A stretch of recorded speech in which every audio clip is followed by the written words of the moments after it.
नमस्कार. आज आपण एका अशा ग्रंथाबद्दल बोलणार आहोत ज्याने भारतीय समाजात क्रांती घडवली. हो, आपण बोलतोय ज्योतिराव फुले यांच्या 1873 साली लिहिलेल्या गुलामगिरी या पुस्तकाबद्दल.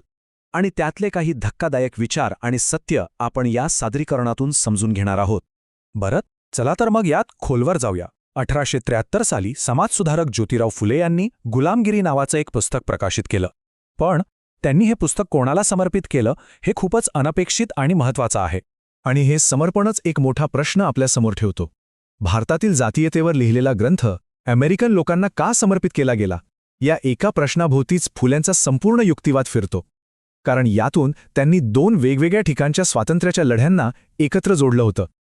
आता हे समर्पण नीट समजून घेण्यासाठी आपल्याला आधी हे समजून घ्यावं लागेल की फुलेंच्या नजरेत गुलामगिरी म्हणजे नक्की काय होतं, विशेषतः भारताच्या संदर्भात. फुलेंचा मुख्य युक्तिवाद हाच होता की जातीय व्यवस्था ही फक्त एक सामाजिक किंवा धार्मिक रचना नाहीये, तर ती एक प्रकारची कायमस्वरूपी गुलामगिरी आहे. एक अशी व्यवस्था ज्यात शूद्र आणि अतिशूद्र भरडले जात होते. त्यांच्या मते या व्यवस्थेची मुळं खूप खोलवर म्हणजे जवळजवळ 3000 वर्षांपूर्वी रुजलेली आहेत. जेव्हा ब्राह्मणांचे पूर्वज म्हणजे आर्य आक्रमणकर्ते म्हणून भारतात आले, त्यांनी इथल्या मूळ रहिवाशांशी दीर्घकाळ युद्ध केलं आणि जिंकल्यावर त्यांना कायमचं आपलं गुलाम बनवलं. आणि मग फुले थेट आणि खरं सांगायचं तर एक धक्कादायक तुलना करतात. ते म्हणतात की युरोपियन लोकांनी अमेरिकेतल्या मूळ लोकांवर जे अत्याचार केले, अगदी तसेच अत्याचार आर्यांनी भारतातल्या मूळ लोकांवर केले होते. ही खूप मोठी गोष्ट होती. पण मग प्रश्न असा पडतो की ही गुलामगिरीची व्यवस्था फक्त काही शतकं नाही, तर हजारो वर्ष, अगदी आधुनिक वसाहतवादी काळापर्यंत कशी काय टिकून राहिली? यामागे कोणती यंत्रणा होती? फुले इथे एका दुहेरी यंत्रणेबद्दल सांगतात. म्हणजे दोन गोष्टी एकत्र काम करत होत्या. एकीकडे प्राचीन काळापासून चालत आलेली विचारधारा, म्हणजे पौराणिक कथा आणि धार्मिक नियम वापरून नियंत्रण, आणि दुसरीकडे आधुनिक काळात शिक्षण आणि सरकारी नोकऱ्यांवर पूर्णपणे एकाधिकारशाही मिळवून केलेलं नियंत्रण. आणि हे बघा, ही फक्त एक विचारसरणी नव्हती, तिला बाकायदा कायद्याचं स्वरूप दिलं गेलं होतं. फुले काही विशिष्ट कायद्यांकडे लक्ष वेधतात, जे खालच्या जातींना अक्षरशः अमानुष ठरवण्यासाठीच बनवले होते. म्हणजे विचार करा, शूद्राचं जीवन मांजर किंवा कावळ्यापेक्षा मौल्यवान नाही असा कायदाच सांगत होता. आणि हे नियंत्रण गावागावात पोहोचलं होतं. गावातला ब्राह्मण कुलकर्णी हा रयतेचा सगळं काही होता. तोच सल्लागार, तोच सावकार आणि अनेकदा तोच भांडणं लावणारा. थोडक्यात प्रशासनाच्या प्रत्येक स्तरावर, गावापासून ते न्यायालयापर्यंत, निरक्षर जनतेचं पद्धतशीरपणे शोषण सुरू होतं. तर मग इतक्या खोलवर रुजलेल्या या व्यवस्थेवर फुलेंनी काय उपाय सुचवला? त्यांची दिशा काय होती? फुले यांनी थेट ब्रिटिश सरकारच्या शिक्षण धोरणावरच हल्ला चढवला.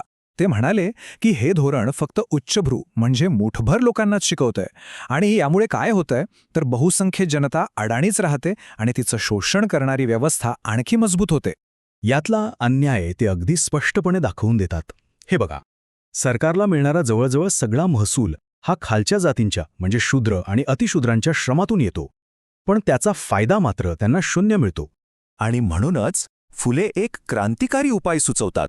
ते म्हणतात, अहो, हा उच्चभ्रूंच्या शिक्षणावरचा खर्च थांबवा आणि तोच पैसा गावागावांत सामान्य जनतेसाठी प्राथमिक शाळा उघडण्यासाठी वापरा.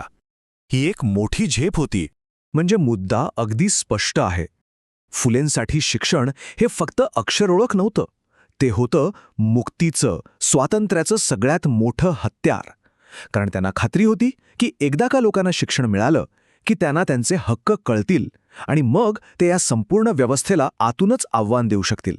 आणि हेच आपल्याला पुन्हा त्या शक्तिशाली समर्पणाकडे घेऊन जातं आणि फुलेंच्या अंतिम ध्येयाकडे. त्यांचा संपूर्ण कार्यक्रम या 4 सोप्या पण शक्तिशाली टप्प्यांमध्ये मांडता येतो. पहिलं, ही व्यवस्था गुलामगिरी आहे हे मान्य करा. दुसरं, खोट्या धार्मिक कल्पनांना नाकारा. तिसरं, सगळ्यांना शिक्षित करा. आणि चौथं, प्रशासनातली एकाधिकारशाही मोडून काढा. आणि शेवटी ते समर्पण, ते फक्त एक उपचार नव्हता, तर जातीयतेविरुद्धच्या लढ्याला भारतापुरतं मर्यादित न ठेवता त्याला मानवी हक्कांच्या जागतिक लढ्याशी जोडणारं एक अत्यंत शक्तिशाली विधान होतं. आणि आज गुलामगिरी लिहून 150 वर्ष झाली तरी फुलेंचं कार्य आपल्यासमोर एक विचार करायला लावणारा प्रश्न ठेवतो. आजच्या जगात शिक्षण आणि प्रशासकीय नियंत्रणाचा वापर जुन्या सत्ता टिकवण्यासाठी किंवा त्यांना आव्हान देण्यासाठी कसा केला जातो? विचार करण्यासारखी गोष्ट आहे, नाही का?